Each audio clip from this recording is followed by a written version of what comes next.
I'm George غالاوي, and I present كلمة on Al Mayadeen television. Here we are in London. I speak my words freely, either in Parliament, on television, here on the streets of London. كلمة means free word. That's what I speak. So كلمة is a two-way conversation. Check it out on Al Mayadeen television.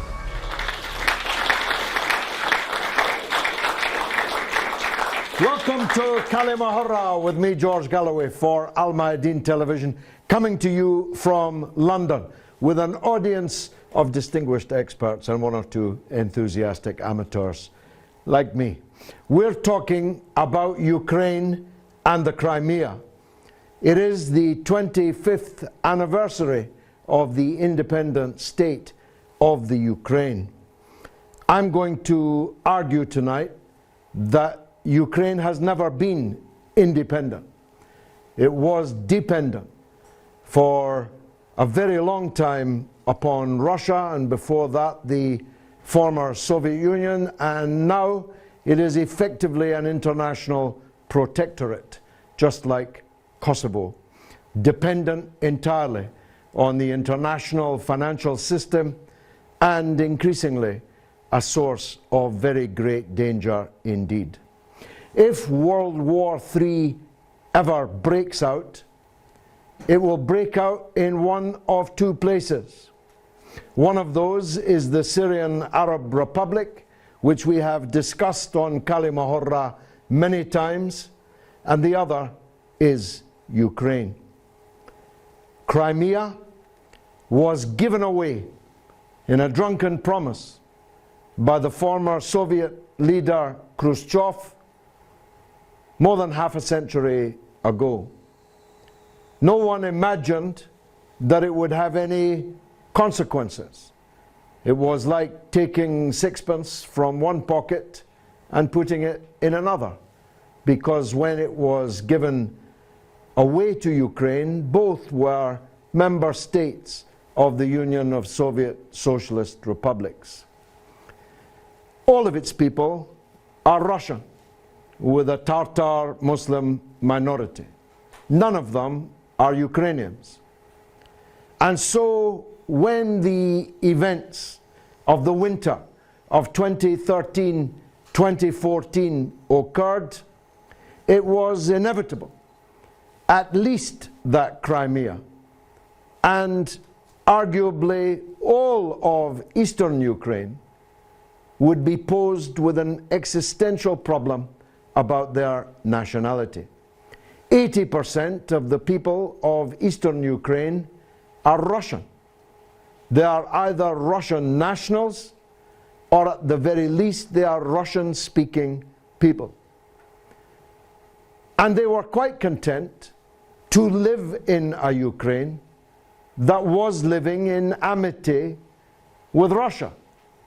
They could speak their language, they could follow their culture, and they could maintain their deep relationship with the Russian hinterland. But over the winter of 2013-2014, a coup took place in Kiev. It was a violent, illegal overthrow of the legitimate, legal, internationally recognized Ukrainian authorities. The president, Yanukovych, had to flee the country in fear of his life. The parliament was invaded by an army of heavily armed thugs who set the parliament on fire, who put literally guns to the heads of the members of the Ukrainian parliament, forcing them to accede to the demands of the coup participants. The participants in the coup were Ukrainian, to be sure, but the architects of the coup were not. This was a Western-sponsored, financed, armed, and organized coup against the legitimate government of Ukraine. Now, I'm not here to speak for Yanukovych. I think he was a dreadful president, but he was the elected president of Ukraine. And if we had an armed, violent overthrow of every president we don't like, well, the world would be even more chaotic than it is today. It's true that Yanukovych presided over a vast array of corruption, but that corruption is as nothing compared to the corruption that is today's Ukraine, where foreigners are being brought in and made ministers and governors. The former president of Georgia, another country, has been made the governor of a Ukrainian province. An Israeli is the defense minister of the Ukraine, marking an intensification of the close and ever closer relationship between Israel and Ukraine, which is particularly peculiar because one of the main parts of the armed physical force base of the ultra-nationalist Ukrainian government are people who are actually Nazis.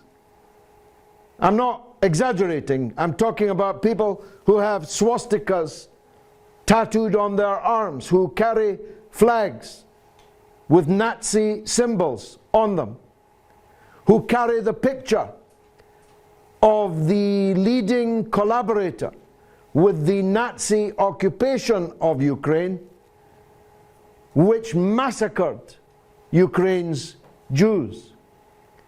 These anti-Semitic fascist Nazis are at the heart of the Ukrainian state. And those who aren't Nazis are ultra-extremist Ukrainian nationalists. European Union leaders were marching on the streets of a sovereign country in the ranks of those who made the coup, the violent overthrow of the government. And they did so not because they love Ukrainians. As a matter of fact, the European Union and the international system has very quickly grown tired of the Ukrainians. Not least because they've had to pony up, as we say in London, put up £27 billion just to stave off bankruptcy in the Ukraine. It's not because they loved Ukrainians, it's because they hate Russia.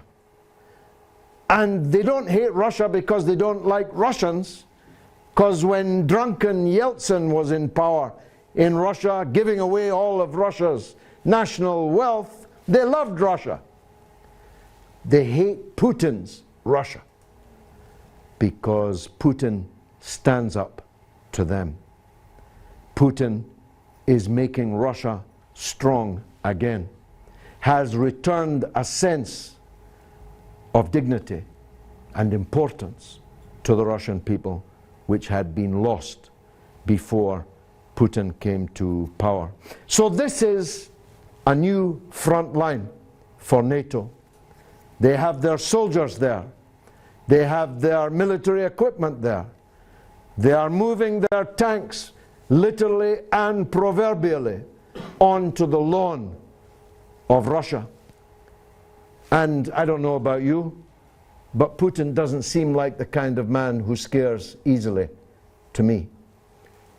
And Russia is likely, maybe soon, to take decisive action to confront the growing threat to its interest, to its compatriots who are living in Crimea and Russia. Crimea has had its water cut off by Ukraine. It's had its electricity cut off by Ukraine, which is particularly bizarre because Ukraine could not exist without Russian gas, which Russia gives them on easy terms and for which the Ukrainian government is increasingly unable to pay. So, that's my case.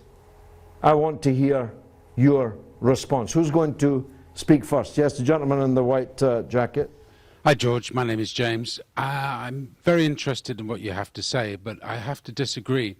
Recently in Britain, there was a vote against the EU, and we've respected that, the Brexit. But in the Ukraine, there seems to be a move towards European membership. Why do you think that they should be deprived of the vote that we've had in Britain? Well, Ukraine will never be allowed to join the EU because it's an economic basket case.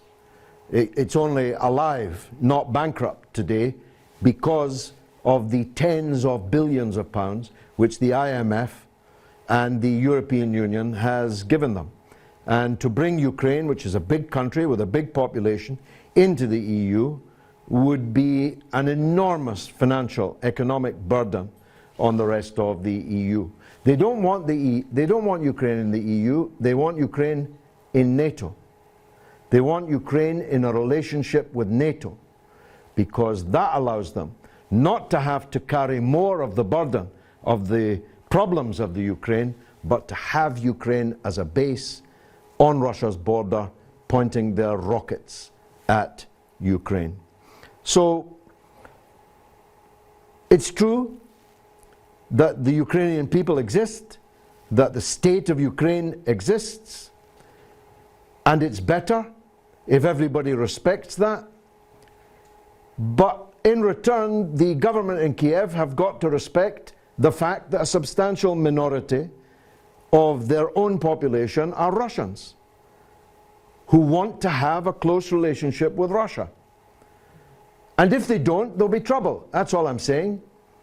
Any sensible person running Ukraine would say, I'm a Ukrainian nationalist, but all of these millions of people in the eastern Ukraine, which is where, by the way, almost all of the industry is, well, they don't feel like me.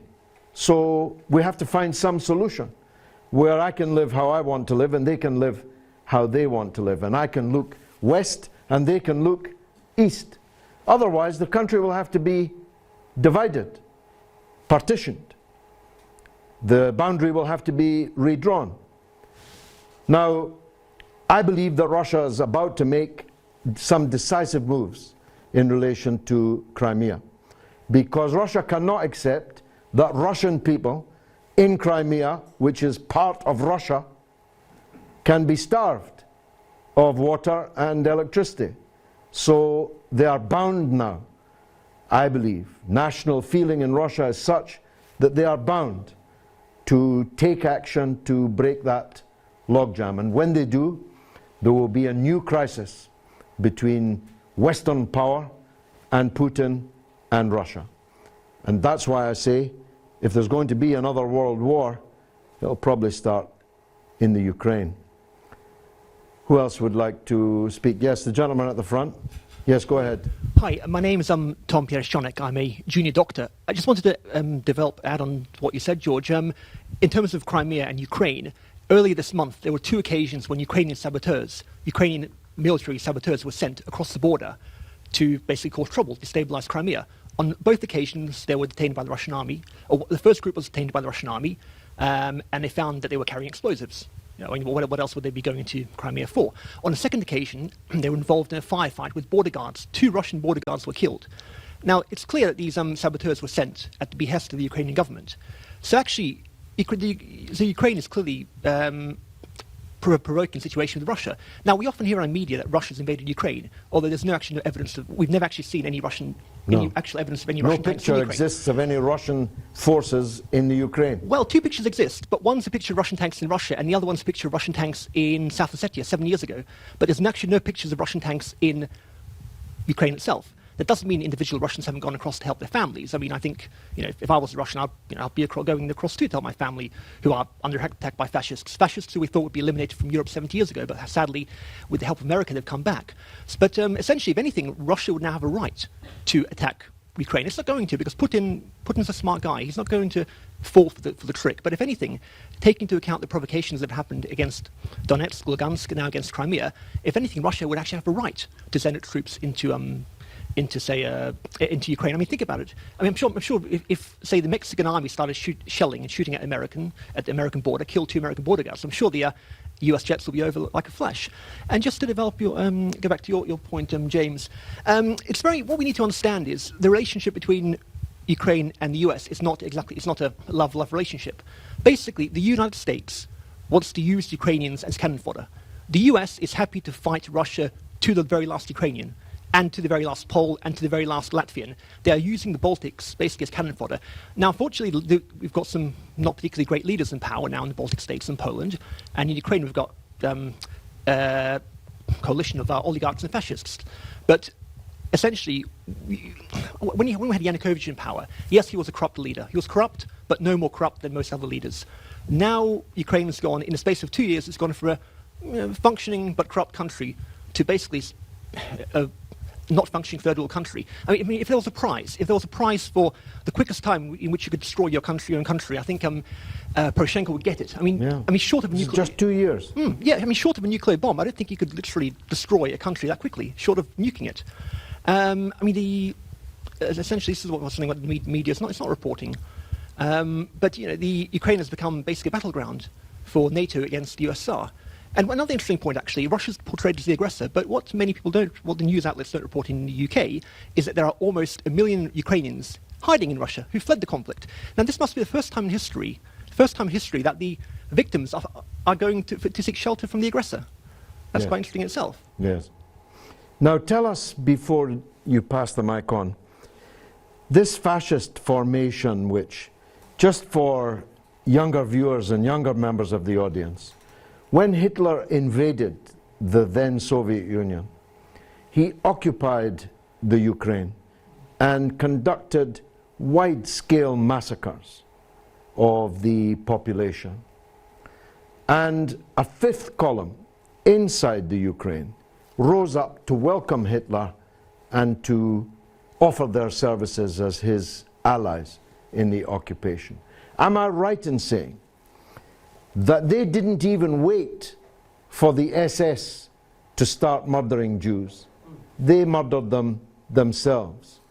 In those circumstances, if I'm right, how is it that the United States, which is ready to plunge the world into a nuclear holocaust to defend Israel that describes itself as the Jewish state, and Israel itself has the closest possible relations with Ukraine?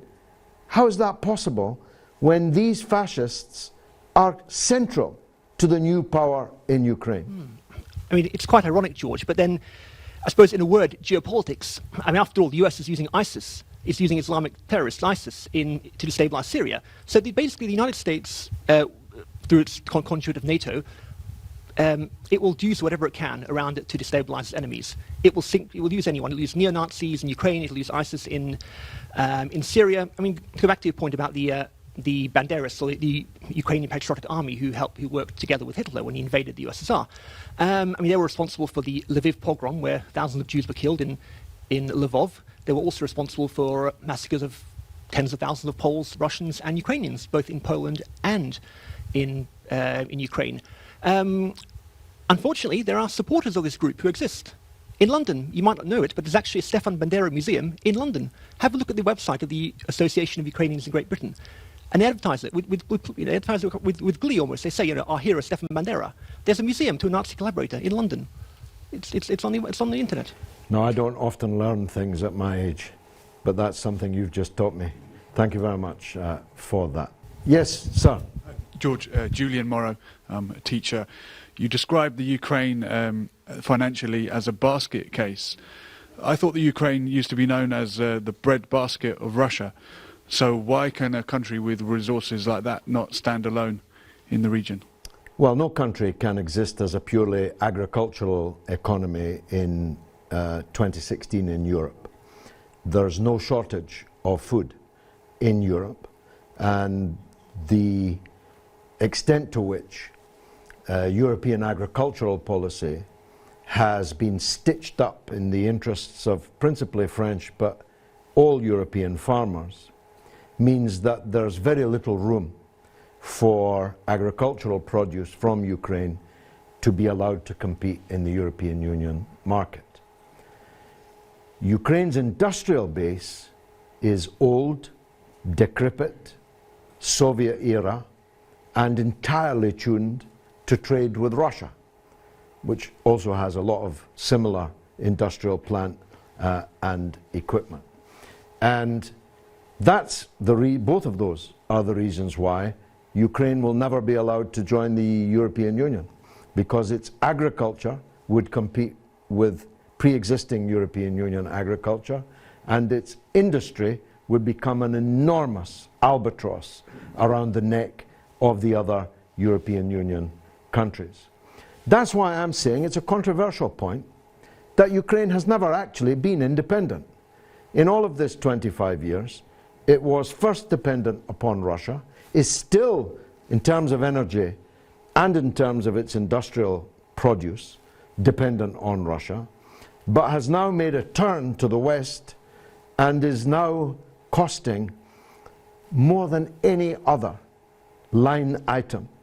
The European Union supports Ukraine more than any other piece of international relations that it is involved in. And that is just to stave off bankruptcy. I'll be right back after this.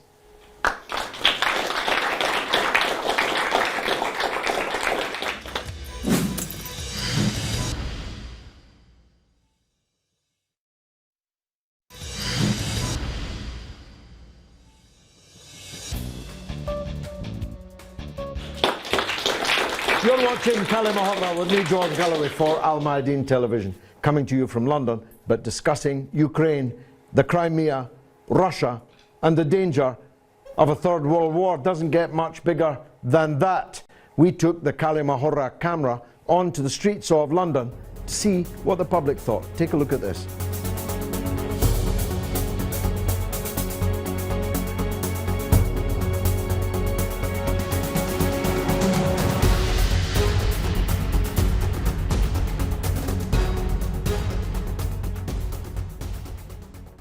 Has Ukraine become a proxy battleground for US expansionist aspirations? I think it's probably become a proxy battleground for Russian expansionism rather than anyone else. But so I think probably more Russia than America. Well, I would say you could look at it two ways. And certainly, if they're moving towards the EU, that would be the case. They're moving in the direction of the West. But certainly, if you're looking at it from a perspective of Russia, Yanukovych did a lot to move them back into the Russian sphere. So I don't know. That's a guessing game. We still have to see how Ukraine's going to play out. Has it yet? Probably not. Will it become that? It very much could, depending on how the country kind of divides once the conflicts that are there settle down a bit more. For now, no.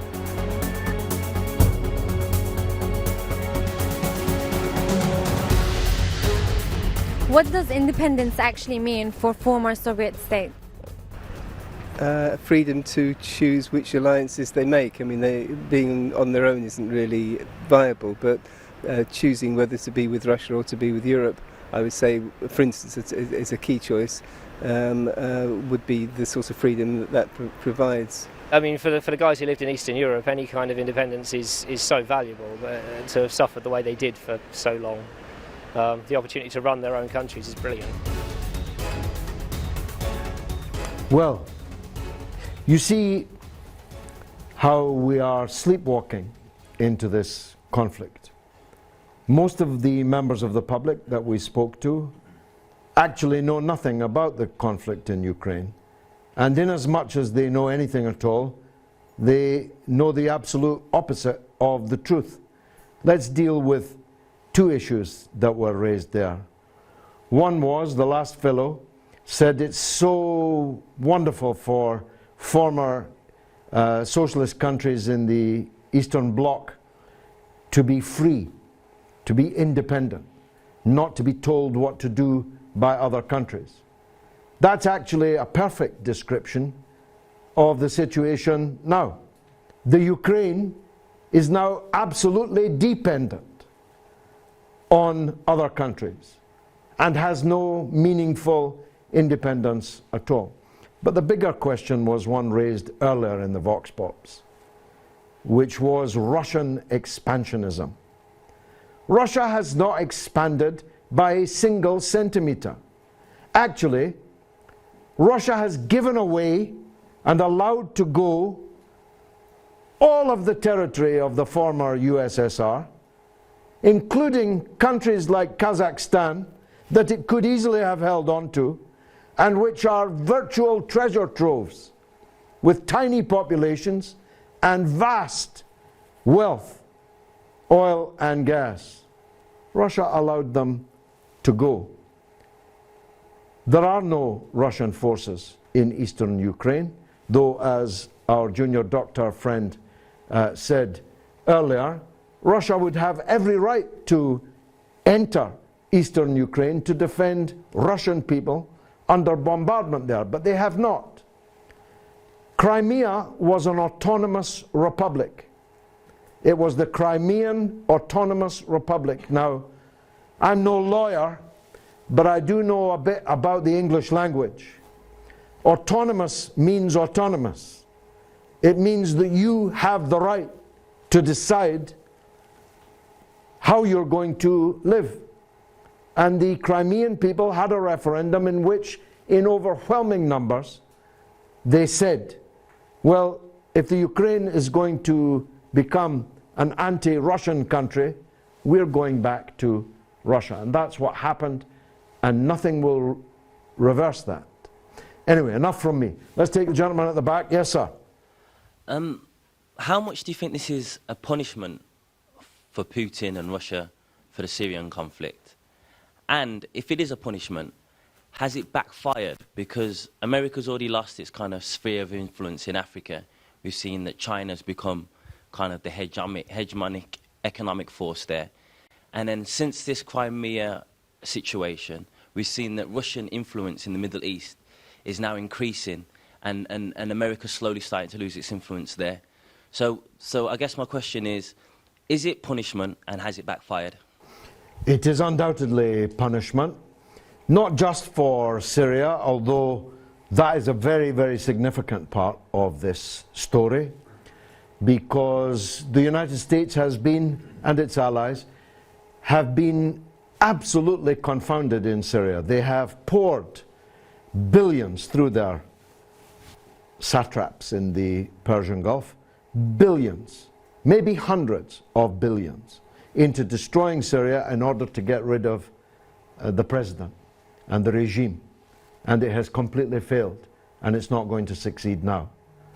The regime is staying. So all of that effort, all of that money, and most importantly, all of that blood has been spilled in vain. And as you rightly say, Russia is back in the Middle East. I'm old enough to remember when Russia was a factor in the Middle East, or at least the Soviet Union was. Had a close relationship with Egypt, had a close relationship with Algeria, and had decent relations with many Arab countries, and had to be included in any discussions about what was going to happen in the Middle East. Then all of that died, and the United States became this single hyperpower, more than a superpower, and alone in a unipolar world. Now that has changed again. Russia's back. Russia is now firmly ensconced in the affairs, not just in the Levant, but further. Iraq is asking for Russian help in order to defeat this pestilential threat of Al-Qaeda and ISIS.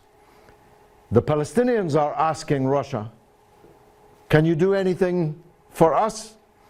And so Russia is back in the Middle East, and that's like a double blow to the United States. They failed to achieve their objective, and they look weak, and worse, Russia is back and looking strong.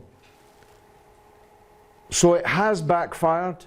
It was a punishment, but it ain't over yet. I don't You know, Chairman Mao said the American imperialism was a paper tiger back in the 1960s.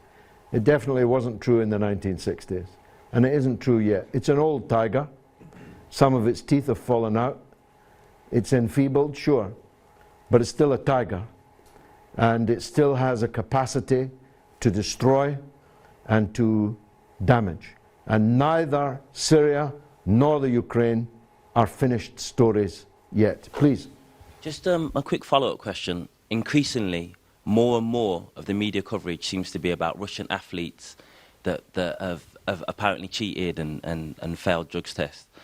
How much of this kind of anti-Russian media coverage do you think is related to the conflict in Crimea and Cameron and Obama's reignition of the Cold War?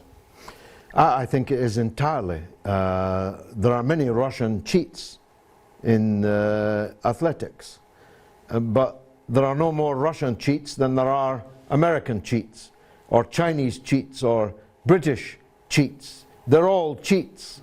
The Olympic Games is a contest between those drug cheats that we haven't caught yet. The idea that there's something uniquely Russian about athletes taking chemicals to make them stronger or faster is absurd. And the International Olympics Committee just kicked all the Russian Paralympic team out of their wheelchairs, turned them over, threw them out of their wheelchairs before they even got there, before they even got to the starting block. All of them, whether they'd ever taken an aspirin or not. This anti-Russian hysteria is politically motivated. And there are many sheeple who follow this kind of propaganda unthinkingly and blindly. And it's all about these conflicts with Russia. And you're a young man, but you're not so young as not to know that in preparation for these conflicts, the enemy has to be demonized. Usually they are called the new Hitler. I've lived through a lot of them, actually. Nasser was the new Hitler. Arafat was the new Hitler. Saddam Hussein was the new Hitler. Bashar al-Assad is the new Hitler. No doubt there'll be others. Putin, although it's very difficult, as the Soviet people lost 26 million citizens in the Second World War, and but for the Red Army, we'd be having this conversation in German. Even Putin can be and is being softened up as the new Hitler. And the reason is they know that there are big confrontations to come. You mentioned in your first question China. It's a bit more difficult for them because China is quite difficult to personalize. The Chinese leaders are quite modest and unassuming. They regularly change. China has institutions, unlike other countries that have just one strong leader. It's difficult to demonize China, but they definitely will have to do so. They'll have to get their tongues around Chinese names so that they can popularize them in the Sun and the other yellow newspapers. That'll be a task for them, but they will have to do it. Because, of course, this confrontation is not just with Russia, but also with China, which has just declared that it's going to send equipment and training for the Syrian army to help them defeat ISIS and Al-Qaeda. So people are being softened up. In China, we've had all kinds of, if you like, tools that have been used. I don't know if you remember now, it's faded, but the Falun Gong, some religious cult, was often dragged in front of us as a persecuted minority that we should feel sorry for. Again, slightly faded now, the issue of Tibet, the issue of Muslims in China, the Uyghur people in China. There are many different things. The conflict in the South China Sea over the Paracel Islands, the clue being in the name South China Sea, although it's filled with United States warships at the moment. Ditto with Russia. and especially in the near future, when some big events, I predict, will take place around the issue of Crimea. Yes, the lady at the front. George, you said it's not over yet. In the last few days, we've really heard a ratcheting up of rhetoric. What do you expect in terms of, you said Russia has to make a decision. What do you expect to happen and the consequences of that going forward? Well, Russia will have to take steps to secure the life of the Russian citizens in Crimea, which is now a part of Russia. It's not just that the people are Russian, it is now a part of Russia by vote of the Crimean people. They are being quarantined, blockaded of electricity and water. This is an act of war. As you know, a quarantine, a blockade is an act of war, legally speaking. And Russia will have to break that blockade, and they will, because Putin is not the sort of leader, and the 80% plus approval ratings that he has in Russia would not stay at 80% plus for long if he allowed Russians to wither on the vine in Crimea. So I don't know, and if I did know I wouldn't say what those steps will be, but steps there will be. And when they are taken, there will be another huge hue and cry, as we say in England, about whatever steps it is that Russia has taken. And there will be new sanctions, there will be new threats, we'll be sending more soldiers to the Baltics, and so on. And the situation of no war, no peace will become even more fraught. And when you think about it, it's difficult to see what it was all about. Wise Western statesmen would have said, we're inviting Russia to join NATO. We're inviting Russia to join the European Union. After all, Russia is a capitalist country like all the rest. It's no longer a communist country or a socialist country. There is no reason to have it as an enemy. None at all. But they have been determined to have it as an enemy because they want Russia to be weak.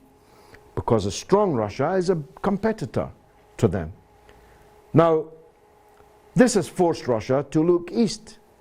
This has forced Russia to make alliances with China that historically were quite difficult to envisage 30 or 40 years ago, when China's foreign policy was extremely hostile to Russia, to the Soviet Union.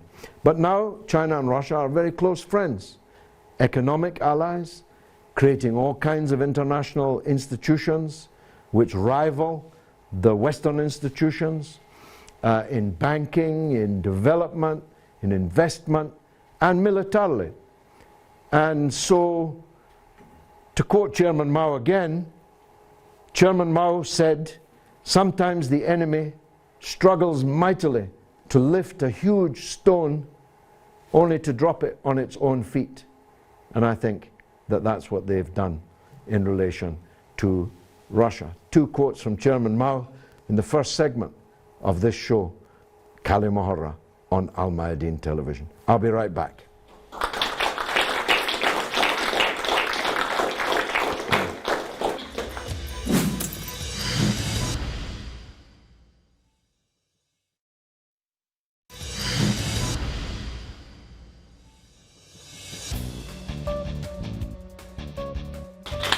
You're watching كلمة with me, George Galloway, on Al Mayadeen television, talking about Russia, the Ukraine, Crimea, the West, and the danger of war. We took the camera, as I said earlier, onto the streets of London. Let's hear what the people had to say.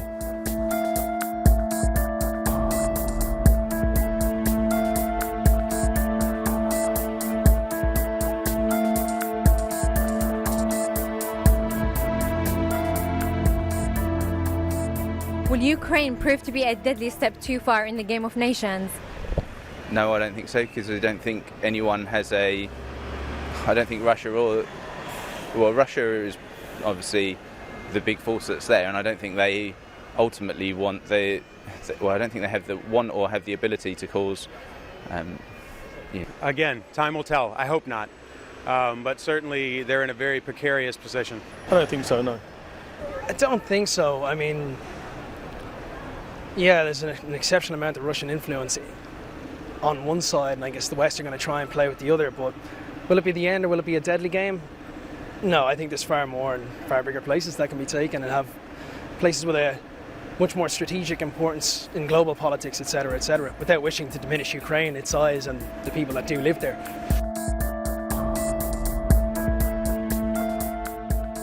Is Europe about to enter a new Cold War? Horrifyingly, maybe. Hopefully not. It again depends a lot on Putin's handling of the situation, what he sees as his best opportunities, I guess. Again, I really hope not, although at the moment, maybe it looks like that. Be a shame to see a big border go up again between Russia and the West, but it might be happening.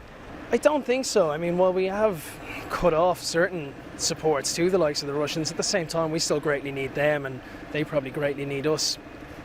Is it going to be a Cold War? No, I think it's just usual political posturing it'll probably end up resolving itself in an ordinary manner that's really nothing out of the ordinary to everything we've seen before. Well, I'll tell you what, if Hillary Clinton is elected as President of the United States, we'll be lucky if it's a new Cold War rather than a new hot war, because her belligerence towards Russia is off the scale. Trump, on the other hand, they're trying to establish is a Russian agent. Now, trust me, I've met Russian agents. Donald Trump's way too stupid to have been accepted into the ranks of Russian agents. But they are very definitely trying to paint him as the pro-Putin candidate. Yes, sir, go ahead. At the beginning, you compared the situation to what it used to be like in Kosovo. And I just returned from Kosovo, and I met a man who fought in the Free Kosovan Army, and he said since they got their independence in 2008, things have been generally good. Could a similar sort of solution happen here? Well, they may have been generally good for him. They certainly aren't generally good for the majority of people in Kosovo. And I traveled extensively in Kosovo when most people in the West didn't know if Kosovo was a motor car, an ice cream, or the name of a new pop band.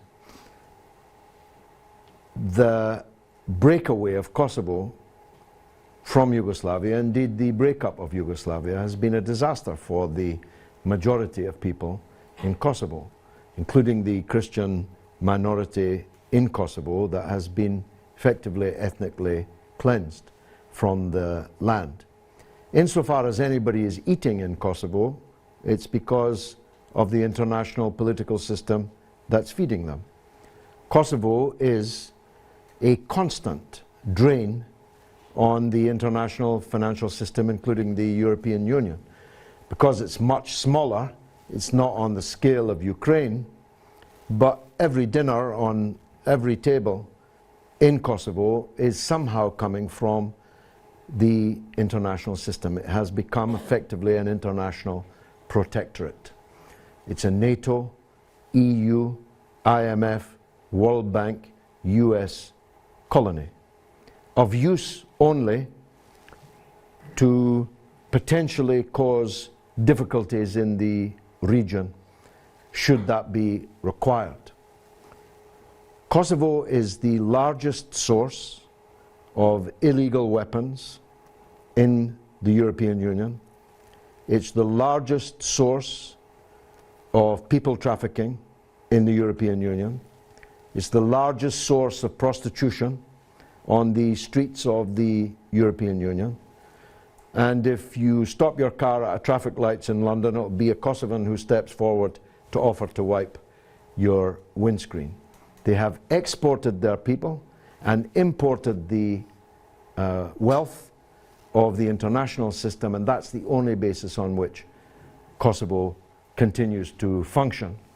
So if that's the future for Ukraine, God help them. So you believe it should still be part of Serbia? Well, I believe that Yugoslavia should be one country, but that's past. What you can't have is a region of a country unilaterally deciding that it's now an independent state and other countries recognizing it. That would never happen anywhere else, and when it has happened anywhere else, Western power has been used to suppress the breakaway elements. No, I don't support Kosovan independence because it was never negotiated with the country, Serbia, of which Kosovo was a part. Now, I'm a former president of the Great Britain Albanian Society. So when I say what I say, it's of course not out of any animus towards Albanian people. On the contrary, I can even speak a bit of Albanian. But you can't have an international order where countries break up through violence, overthrow their governments through violence, sponsored by hostile countries who then promptly colonize them. That's a threat to international order. Anyone else like to say something? There are many who haven't yet. Just want to ask you about the planes, the Malaysian planes. The reason why I'm saying is because there's supposed to be tracking technology on these planes, on the parts even, not just the planes. The same tracking technology that's available on cars now, which is available on planes 20 years ago or more. So, I mean, does the Malaysian government or anyone know more about these planes, and are they keeping it a secret? It's a very good question. I don't have a definitive answer. A number of obvious points arise. Why was Malaysian Air flying over a war zone, which they knew to be a war zone, and which most other airlines had long before stopped flying over? The colours, the livery of Malaysian Air are the same colours as Russia. The kind of weaponry which brought down the Malaysian airliner over eastern Ukraine was in the hands of the Ukrainian forces and was not in the hands of the rebels, the Russian-speaking rebels in eastern Ukraine. Nobody sensible is suggesting that Russia shot down the airliner. The Ukrainians say it was the Russian-speaking rebels that shot it down, and Russia and the rebels say that it was Ukraine that shot it down. I don't myself know, and none of the investigations, as you rightly say, rather suspiciously, have been able to shed much light on that. Indeed, even the earlier disappearance of another Malaysian airliner has never been satisfactorily explained. I'm not even sure if it's entirely been found yet. And I was brought up believing that black boxes told you everything, that they were indestructible and you could never lose them. They would emit a signal until you found them, and then they would tell you everything. Turns out these black boxes ain't what they cracked up to be. Go ahead. What they are, most of these black boxes, I mean, I used to work in car security as well, and car audio, and the tracking systems they use is really basic. All it is a black box with a SIM card in it, and they charge around 500 quid for it. Well, it seems extraordinary in an aviation industry worth trillions and trillions of dollars. It's really basic that they don't have better technology so that we can find them if someone blows them out the air. Very interesting. Dr. Storm, would you like to reflect on what's been said? Yeah, I mean, when the MH17 plane was shot down over Ukraine, it was literally within hours our media was being put in, not just our media, but European media. In fact, one, I can't remember its name, but one German newspaper was actually censored by its own, the German version of Ofcom, for being so anti-Russian. But you had headlines in the Sun, in the Mail, blaming Putin within hours before we even knew who shot the plane down. I mean, we don't know who shot the plane down. But one thing I do wonder though is if the Russians were responsible, or if the militia, the rebels, the resistance fighters in Lugansk and Donetsk were responsible, I'm sure we would have heard about it. If there's evidence to say Russia had done it or the resistance fighters had done it, we would know it. And the Western media would have made mileage out of it. What's interesting is they haven't. Now, we don't know who shot the plane down, but what we do know is we have a rough idea of where the missile came from based on its trajectory. And the Buk missile, is believed to have come from an area in eastern Ukraine that was controlled by the Ukrainian army at the time. Now, Malaysia, actually, there was a Dutch investigation which, after many, many, many months, came to the conclusion of, well, it was a Buk missile, but we don't know who did it. But it was probably from somewhere over there in that part of Ukraine, which people later on deduced was an area controlled by the Ukrainian army. Now, Malaysia actually wants to do its own investigation, because Malaysia is a bit suspicious of what's going on. They've invited, much to the chagrin of Ukraine and the US, the Malaysian government has invited Russia to join the investigation. And this has really annoyed Ukraine and the US. So I suppose, watch this space, and the truth will come out eventually one day. Tell me on the broader issue what you think is going to happen over Crimea. Over the recent Ukrainian provocations in Crimea, I think one thing we can tell about Putin is, love him or loathe him, Putin is a smart guy. His intelligence is certainly well above that of many other world leaders. And Lavrov, who is just the foreign minister, is better than all the world leaders. Yeah, I mean, Lavrov is an excellent foreign minister. And both Putin and Lavrov and their teams, they're not taking the bait. I mean, the idea was the US wanted to provoke the coup in Ukraine and wanted to, by attacking Russians living in Ukraine, they wanted to get Russia embroiled in the conflict. That hasn't worked. Putin was smart. I mean, despite the fact that people were begging him, Ukrainians and Russians were begging him to send the Russian army, and he didn't, because he knew what would happen. So I think in Crimea as well, they detained the saboteurs. They found that one of the saboteurs, a guy called Eugene, I can't remember his surname, but Eugene Pankov, I think it was, but one of the saboteurs was actually a former member of the SBU, which is the Ukrainian Secret Service, the Ukrainian CIA. So I think Putin is going to resist the provocation. But there's no reason why the Crimean border guards shouldn't fire back. And they were involved in a firefight that they were fired upon. 2 of them were killed. I think taking the broader position in Ukraine, Ukraine and Russia are meant to be abiding by something called the Minsk II agreement. And the Minsk II agreement, brokered by surrounding countries, was supposed to be a way of de-escalating the conflict, and that Russia is not involved in. But one of the things in the Minsk II agreement was that both sides, the rebels and Ukraine, would pull back the heavy armor. Now, Ukraine's not done that. In fact, what you won't hear in the Western media is that the Ukrainian army has continued to shell the people of Lugansk and Donetsk. They're continuing to shell. Even the militia are not firing back as much now because they realize that firing back is only going to provoke more provocation. The Western media will report the Russians, the local people, who many of whom are people actually living in that part of the region rather than Russian soldiers. They're going to misinterpret it as them being the ones who started it. So Minsk II, Ukraine is not abided by it. It's still got its heavy artillery there. It's constantly provoking. Now, Poroshenko, the leader of the president, who is an oligarch and was installed following the coup with the backing of far-right forces, he's in a very difficult position because he himself faces overthrow. Basically, Poroshenko is a businessman. He wants to be in charge. His wealth has gone up exponentially. The wealth of Russia and his company has gone up exponentially since he became president. He wants to keep his position. He wants to keep his current position, but he's under pressure by the far right. The forces he unleashed, the far right militias like Right Sector, Svoboda, and other basically far right neo-Nazi gangs, they're pressuring Poroshenko to attack and kill his own people. They're pressuring him. Poroshenko is under pressure by other countries to abide by the Minsk agreement. Now, Poroshenko knows one thing. He knows if he sends his soldiers across into a full-scale battle against the Novoroshan militia, they'll be wiped out. About a year and a half ago, the Ukrainian army, and as well as some various paramilitary battalions, including mercenaries from Poland, Britain even, they were wiped out in 2 major battles: Battle of Ilyavovsk and Battle of Debaltsevo. I mean, they lost soldiers in the hundreds, in the thousands, and they were fighting basically against poorly armed miners, school teachers, miners, farmers, firefighters, anyone. train drivers. Yeah, they were fighting against 14-year-old boys and 70-year-old ladies. People were fighting for their survival. Well, they weren't fighting for money. They were fighting for their cause. More of this after the break.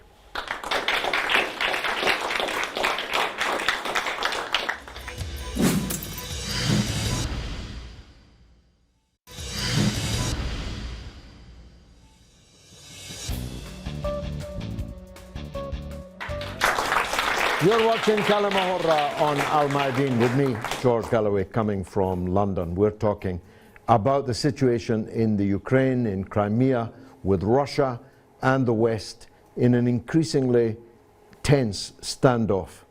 the issue of the Crimea has ratcheted up. Western soldiers have been sent to the Baltic states. I had, just over a year ago, almost exactly a year ago, a debate with a general who the week before had been part of the top secretariat of NATO. He was promoting a book. He said, and I'll quote him directly, "British mothers are going to have to get used to the fact that the life's blood of their sons may have to be shed for Latvia."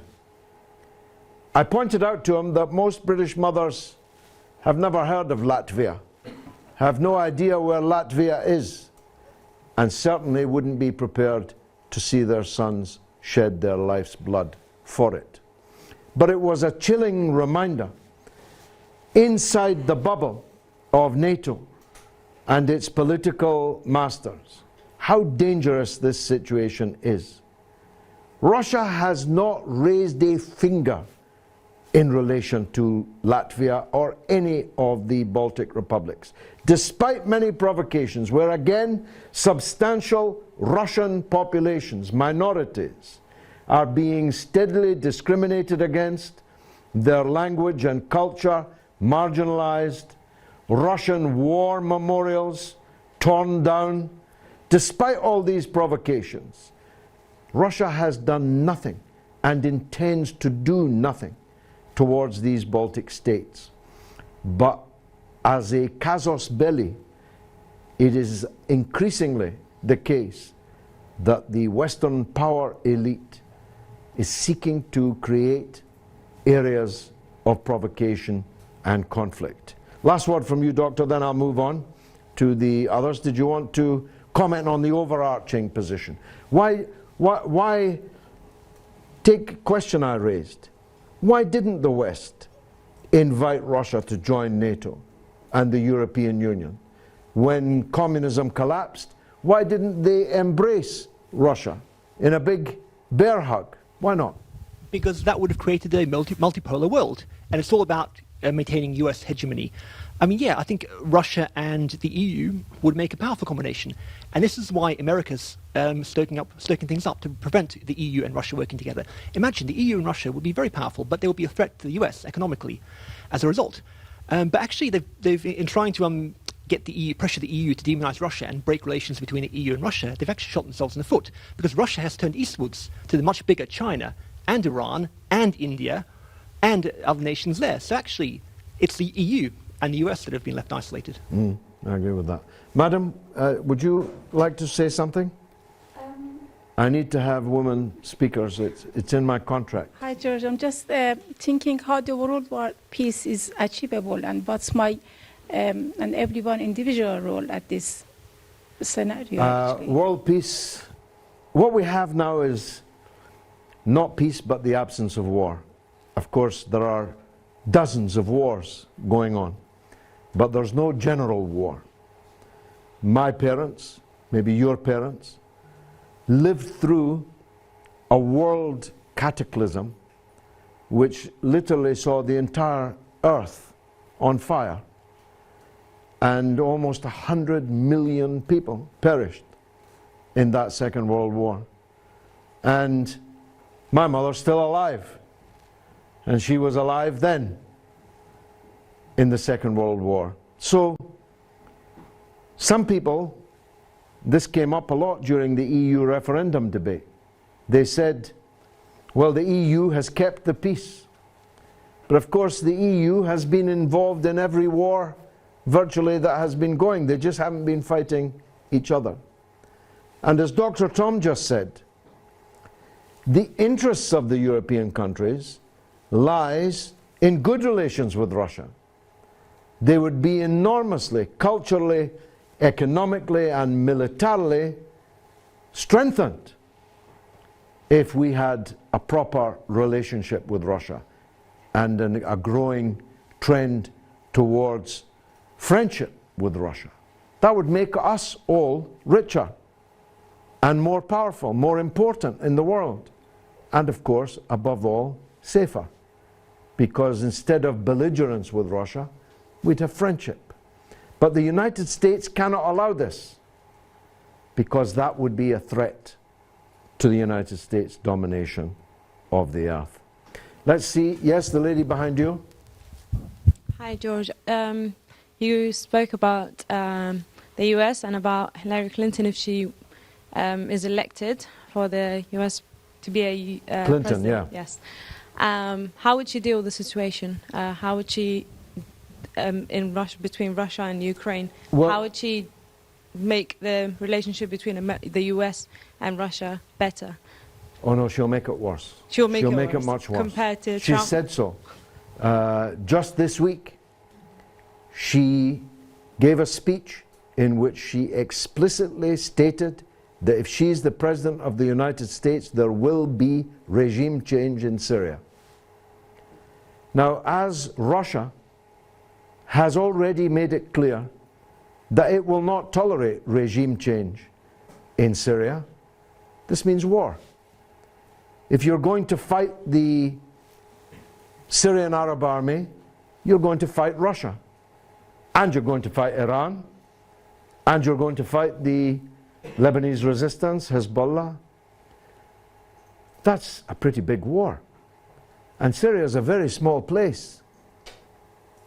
And if you've got aeroplanes hurling missiles and bombs around in a very small place, and forces increasingly coming into juxtaposition with each other, even by accident. You saw what happened with the Turkish shooting down of a Russian jet. Now that wasn't an accident, but it was isolated. But it caused one hell of a lot of trouble and has had enormous implications, because this is not the Russia of Yeltsin, where you wouldn't have needed to shoot the Russian jet down, you could have bought it. Just gave Yeltsin's son-in-law a bit of money and you could have taken the plane. Putin doesn't accept these things. Shooting down a Russian air fighter jet was of enormous importance in Russia. Imagine if that were to happen, not with a Turkish NATO gun shooting down a Russian air combatant and killing the pilots as they came to Earth. Imagine if it was an American missile that shot a Russian airliner down. That could be the trigger for all-out conflict. And that would mean the danger of us all ceasing to exist. Russia is a thermonuclear power, and one that will not accept the hegemony of the United States, neither in Syria, nor in Ukraine, nor anywhere else. So, Hillary Clinton is like the great white shark, honed by millions, hundreds of millions of years of evolution into the perfect killing machine. That's Hillary Clinton. The other guy is capable of getting up to go to the toilet in the night and falling over the nuclear button and pressing it by accident. Trump is a madman, actually psychologically certifiable as insane. What a choice. The great white shark or the madman? We're sailing into very dangerous waters. The best thing we could do is distance ourselves from all of that. To say that the days when Britain was the rat that followed the American elephant, feeding on its droppings, are over. We are an independent country. We'll make our own foreign policy. We will not follow anybody's orders. That's the best thing we could do. And how proud would that make us feel? Wouldn't that make us taller in the world? Wouldn't it be better if we could say to the Russians, well, we don't care what the EU says or the US says, we'll have relations with you based on mutual interest between you and us. The same with China, the same with Iran, the same with Turkey. Wouldn't that be a better future for us? I say us, I'm assuming you're British. Some of you are not. Who'd like to have the last word? Gentleman at the back of the hall. Hi George, my name's Adnan. If right now we've got boots on the ground in the form of NATO, but once Article 50 comes into play, do you see us there as an independent in Ukraine, or would you see Britain actually taking the stance that you just said and actually backing off? Well, our major problem is NATO, not the EU. I was against the EU and I supported the campaign to leave it. But I'm even more against NATO than I am against the EU.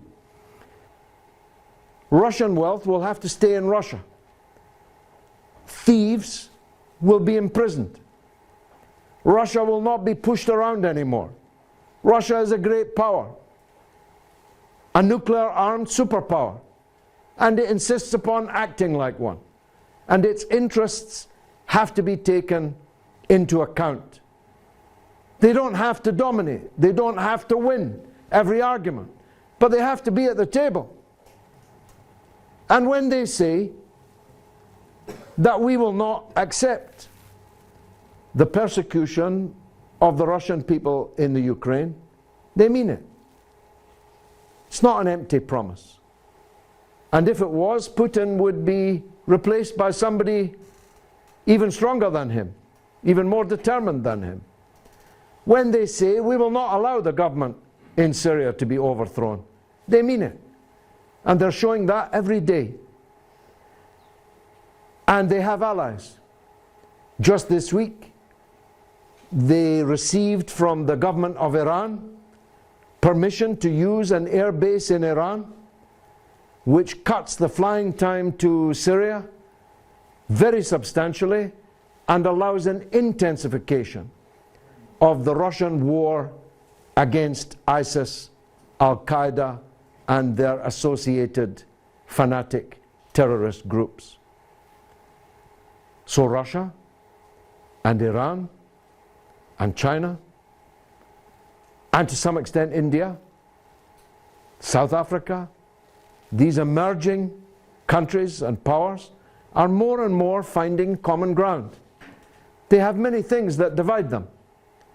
But the one thing that unites them is that they don't want to be under the domination of the United States of America, forced to pay homage to the United States and to pay tribute, literal tribute, to the United States by allowing it to dominate their economies and dominate their foreign policy decisions. So the world has emerged from this unipolar period when a dangerous madman, George W. Bush, like a giant with the mind of a child, was able to hurtle around the world, creating mayhem and chaos everywhere. Those days are over. It's been a great discussion. I hope I enjoyed it. I hope that you did. I've been George Galloway. This has been كلمة حرة on Al Mayadeen Television, coming from London. Thank you for watching.